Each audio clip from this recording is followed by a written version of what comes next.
इसलिए सीबीआई जो है ना सिर्फ पूछताछ कर रही है बल्कि वो क्रॉस क्वेश्चनिंग भी करेगी, और अगर क्रॉस क्वेश्चनिंग के बाद भी उन्हें लगता है कि पॉलीग्राफी टेस्ट की जरूरत है तो आदेश लेने के बाद कोर्ट से वो पॉलीग्राफी टेस्ट भी करा सकती है रिया चक्रवर्ती का।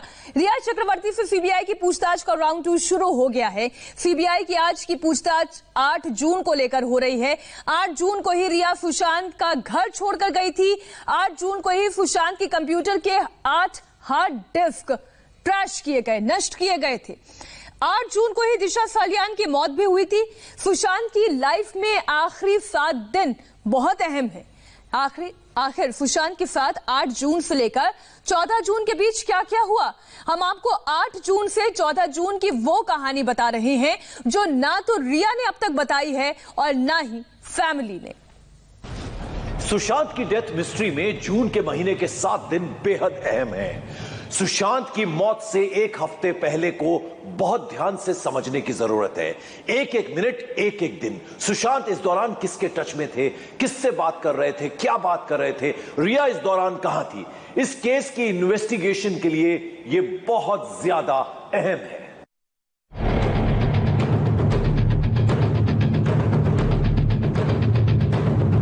8 जून और 14 जून यही 2 तारीख है जिनके बीच वो सब कुछ हो गया जो सुशांत की मौत की वजह बनी। सुशांत और रिया दोनों की जिंदगी में इन 7 दिनों में क्या पॉजिटिव और क्या नेगेटिव चल रहा था, इन बातों को अगर गौर से समझा जाए तो सुशांत की मौत के पीछे की असली वजह पता चल सकती है। 8 जून को रिया ने सुशांत का घर छोड़ा। 8 जून की रात को ही दिशा सालियान की मौत हुई जब उसने 14वीं मंजिल से कूद कर जान दे दी थी, और फिर 14 जून को सुशांत की मौत हो गई। 8 जून से 14 जून यानी 7 दिन या कहें पूरा हफ्ता, इस टाइमलाइन में सुशांत और रिया की जिंदगी में क्या क्या हो रहा था, अगर इस बात को डिकोड कर लिया जाए तो सुशांत की मौत की पूरी मिस्ट्री खुल जाएगी। 8 जून यानी सोमवार से 14 जून यानी रविवार तक जो कुछ हुआ, अब उसकी पल पल की डिटेल आपके सामने है। सुशांत सिंह राजपूत बांद्रा वेस्ट के जॉगर्स पार्क इलाके में रहते थे। यहाँ माउंट ब्लैंक नाम की बिल्डिंग में उनका डुप्लेक्स फ्लैट था। इस डुप्लेक्स फ्लैट में नीचे में एक हॉल और ऊपर में 3 बेडरूम्स थे। उनके साथ 4 लोग रहते थे, नीरज और दीपेश, 2 हाउसकीपर और कुक, और साथ में सुशांत का दोस्त सिद्धार्थ पिछानी। सबसे पहले देखते हैं कि 8 जून को सुबह से रात तक क्या हुआ। 8 जून दोपहर में रिया घर से चली गई और शाम को सुशांत की बहन मीतू उनके संपर्क में आ गई। सुशांत ने रिया को घर से जाने के लिए कहा था। सुशांत ने रिया को बताया था कि उनकी बहन मीतू आने वाली है। सुशांत को लग रहा था कि घर में बहसबाजी या झगड़ा भी हो सकता है। तब रिया ने कहा था कि वो साइकेट्रिस्ट के पास जा रही हैं और अगर सुशांत चाहे तो वो भी डॉक्टर को दिखा सकते हैं। फिर 8 तारीख को 2 और बड़ी घटनाएं हुई। 8 जून को सुशांत के कंप्यूटर की हार्ड डिस्क तोड़ दी गई। वहीं 8 जून की रात 12 बजे सुशांत की पूर्व मैनेजर दिशा सालियान ने भी खुदकुशी कर ली। दिशा सालियान का घर सुशांत सिंह राजपूत के घर से करीबन 15 किलोमीटर दूर था। जब दिशा सालियान की मौत की खबर सुशांत सिंह राजपूत को मिली तो 9 जून को उन्होंने एक बहुत ही इमोशनल इंस्टाग्राम पर एक मैसेज को पोस्ट किया, लेकिन 14 जून को उसी मैसेज को सुशांत सिंह राजपूत ने डिलीट कर दिया। इसीलिए इस इंस्टाग्राम पोस्ट की पूरी जो गुत्थी है उसे भी सुलझाने में इस समय सीबीआई लग गई है और सीबीआई जानना चाहती है कि आखिरकार ये पोस्ट किसने और क्यों डिलीट किया। 8 से 14 जून के बीच सुशांत और उनकी बहनों के बीच 21 कॉल या एसएमएस हुए थे, यानी सुशांत इस दौरान अपनी बहनों के टच में थे और मीतू तो 12 जून तक उनके साथ ही थी। सुशांत की बहन मीतू ने बिहार पुलिस से पूछताछ में 9 जून से लेकर 12 जून तक का पूरा किस्सा बताया है। मीतू ने बिहार पुलिस को बताया था कि 8 जून की शाम रिया चक्रवर्ती ने उन्हें फोन कर बताया था कि सुशांत और उनके बीच में झगड़ा हुआ है। कॉल डिटेल रिकॉर्ड बताती है कि 8 जून के बाद सुशांत और रिया के बीच कोई बातचीत नहीं हुई। इन 7 दिनों में रिया और सुशांत की जिंदगी में जो कुछ हुआ उसे बहुत ही गौर से देखने और समझने की जरूरत है।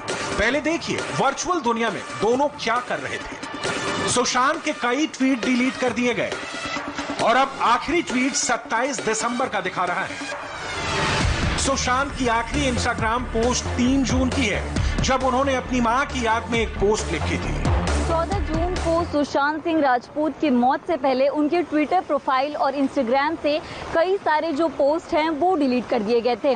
अब इसको लेकर जो जांच एजेंसियां हैं वो ट्विटर और इंस्टाग्राम से संपर्क करने की कोशिश कर रहे हैं, ताकि जो सुशांत के डिलीटेड पोस्ट हैं, जो ट्वीट हैं, वो रिट्रीव किए जाएं और पता लगाया जा सके कि अपने आखिरी वक्त में सुशांत सिंह राजपूत किस माइंडसेट से गुजर रहे थे। अब रिया के इंस्टाग्राम की पोस्ट देखिए, ये 8 जून की है, जिस दिन रिया ने सुशांत का घर छोड़ा था। उसने अपनी तस्वीर के आगे लिखा था अनलॉक योर इनर मैजिक। फिर उसने 12 जून को एक फोटो शूट से तस्वीर पोस्ट की और लिखा कि वो शायद इस तस्वीर को बाद में हटा देगी। फिर 13 जून को रिया ने अपनी ये तस्वीर पोस्ट की, लिखा कि वो क्वारंटीन के बाद अपने दोस्तों को देखती है तो ऐसा महसूस करती है। यही तस्वीर उसने अपने ट्विटर अकाउंट पर भी डाली थी। और फिर 14 जून सुशांत की मौत से पहले इंस्टाग्राम पर रिया ने अपनी ये तस्वीर पोस्ट की और लिखा कि वो शूटिंग को मिस कर रही है। यानी रिया बराबर अपनी तस्वीरें पोस्ट कर रही थी और उसका ऐसा मूड सुशांत का घर छोड़ने के बाद था, जहां वो करीब 1 साल से रह रही थी।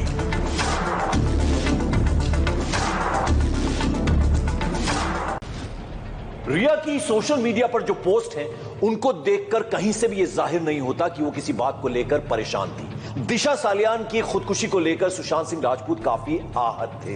रिया के जाने के बाद सुशांत इस बात को लेकर भी टेंशन में थे। यह बात उन्होंने अपनी बहन मीतू से कही। साथ ही साथ सुशांत सिंह राजपूत ने यह भी कहा कि रिया अब घर छोड़कर गई है, वो नहीं लौटेगी, ऐसा वो कहकर गई है। अब देखिए 10 जून को क्या हुआ। 10 जून को सुशांत की पवित्र रिश्ता के निर्देशक कुशल झावेरी से बात हुई। यानी सुशांत ठीक मूड में थे और फिल्मों के बारे में सोच रहे थे। 10 जून को ही उनकी बात अपने दोस्त महेश शेट्टी से हुई और उनकी मशहूर राइटर डायरेक्टर रूमी जाफरी से भी बात हुई। सुशांत चाहते थे कि वो रूमी जाफरी के साथ काम करें और इसकी एक्ट्रेस रिया चक्रवर्ती हो। रूमी जाफरी और सुशांत की मुलाकात भी हो चुकी थी।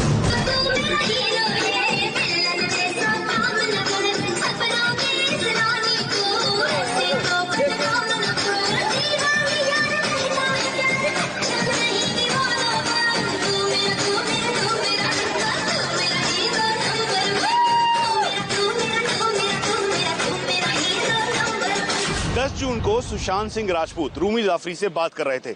रूमी जाफरी के इस बैनर की फिल्म को लेकर वो बहुत एक्साइटेड थे और इसे वो एक बड़ा मौका मान रहे थे। सब कुछ उनकी लाइफ में पॉजिटिव और बिल्कुल स्थिर था। लेकिन 11 जून को आखिरकार ऐसा क्या हुआ कि सुशांत सिंह राजपूत बेहद तनाव में आ गए। आखिर 11 जून को सुशांत के साथ क्या हुआ? जांच में पता चला है कि मौत से 3 दिन पहले सुशांत सिंह राजपूत ने अपने सभी स्टाफ और हाउसकीपर की सैलरी और सभी बकाया दे दिया था और ऐसा करते हुए सुशांत ने कहा था कि वो उन्हें अब आगे पेमेंट नहीं कर पाएंगे। अब सवाल ये उठता है कि सुशांत सिंह राजपूत ने आखिर अपने स्टाफ को ये क्यों कहा कि वो उनकी सैलरी नहीं दे पाएंगे, जबकि सुशांत सिंह राजपूत के बैंक में करोड़ों रुपए थे। आखिर ऐसा क्या हुआ कि एक दिन में सुशांत सिंह राजपूत की माली हालत इतनी खराब हो गई कि उन्होंने अपने स्टाफ को कह दिया कि वो सैलरी नहीं दे पाएंगे। अब देखिए 12 जून को क्या हुआ। मुंबई के गोरेगांव में रहने वाली सुशांत की बहन मीतू, जो 8 जून से सुशांत के घर में थी, वो 12 जून को वापस अपने घर चली गईं। उन्होंने कहा कि उनके घर में बच्चे अकेले हैं, इसलिए वो वापस जा रही हैं। सुशांत, जो एक दिन पॉजिटिव और अगले दिन नेगेटिव नजर आ रहे थे, 13 तारीख को हुई एक बात साबित करती है कि सुशांत किसी बड़ी फिल्म के प्रोजेक्ट पर भी काम करना चाहते थे। इसलिए सुशांत की जिंदगी में 13 तारीख बहुत अहम थी। 13 जून को सुशांत ने एक कॉन्फ्रेंस कॉल की थी। इस कॉल में प्रोड्यूसर रमेश तोरानी, निर्देशक निखिल आडवाणी और उनके टैलेंट मैनेजर उदय सिंह गौरी शामिल हुए थे। इन लोगों के बीच एक नए प्रोजेक्ट पर चर्चा भी हुई थी। सुशांत को इस फिल्म का प्रोजेक्ट इतना पसंद आया था कि उन्होंने 15 जून को दोबारा कॉन्फ्रेंस कॉल करने की बात कही थी। 15 जून यानी सुशांत के मौत का अगला दिन। 13 जून को बॉलीवुड सेलिब्रिटी फर्म एक्सडीड एंटरटेनमेंट के सीईओ उदय सिंह गौरी ने सुशांत सिंह राजपूत को 4 बार फोन किया था। लेकिन फिर 13 और 14 तारीख की रात के बीच में क्या हुआ कि सुशांत डिप्रेशन में जाते हुए नजर आए। सुशांत की जिंदगी में अप एंड डाउन वाली ये ट्रेजेक्टरी हैरान करने वाली थी। सुशांत सिंह राजपूत के कॉल डिटेल जो मिले हैं उसके मुताबिक सुशांत ने 13 जून की देर रात तकरीबन 2 बजे 2 फोन कॉल किए थे, जिसमें उन्होंने रिया चक्रवर्ती और अपने दोस्त महेश शेट्टी को फोन लगाया था। लेकिन उस रात सुशांत की बात इन दोनों से नहीं हो पाई। अभी तक हुई जांच में पता चला कि मौत से कुछ घंटे पहले सुशांत राजपूत ने इंटरनेट पर कुछ हैरान करने वाली बात सर्च की थी। उन्होंने गूगल सर्च इंजन में पेनलेस डेथ के बारे में जानना चाहा था। उन्होंने अपनी पूर्व मैनेजर दिशा सालियान के बारे में भी सर्च किया था और मौत से कुछ घंटे पहले उन्होंने अपने नाम को भी गूगल सर्च इंजन में डाला था। 13 जून की रात खाना खाने के बाद से सुशांत अपने बेडरूम में ही थे। फिर आया 14 जून का दिन। 14 जून को भी सुशांत हर दिन की तरह सुबह जल्दी उठ गए थे। 14 तारीख की सुबह सुशांत ने 10 बजे 1 ग्लास जूस पिया और फिर वो अपने कमरे में चले गए और उसे अंदर से बंद कर लिया। बाद में चाबी वाले की मदद से सुशांत का कमरा दिन में करीब 12:30 से 12:45 के बीच खोला गया। सामने पंखे पर उनकी लाश लटकी हुई थी। 14 जून को ठीक 12:45 पर रिया चक्रवर्ती के फोन पर किसी सात्विका चौधरी नाम की महिला का फोन आया। इस फोन कॉल में सुशांत के बारे में टीवी पर चल रही खबरों के बारे में बताया गया होगा, लेकिन आश्चर्य की बात यह कि इस कॉल के बावजूद भी रिया चक्रवर्ती ने ना तो सुशांत के घर वालों, ना फिर उनके परिवार वालों या फिर उनके घर में रहे नौकरों या करीबियों को कॉल कर सुशांत के बारे में जानकारी हासिल करने की कोशिश की। 14 जून को ही रिया की पहली आउटगोइंग कॉल दोपहर 2:29 पर हुई। ये कॉल रिया ने अपनी एक दोस्त रूपा चड्डा को की थी। इस वक्त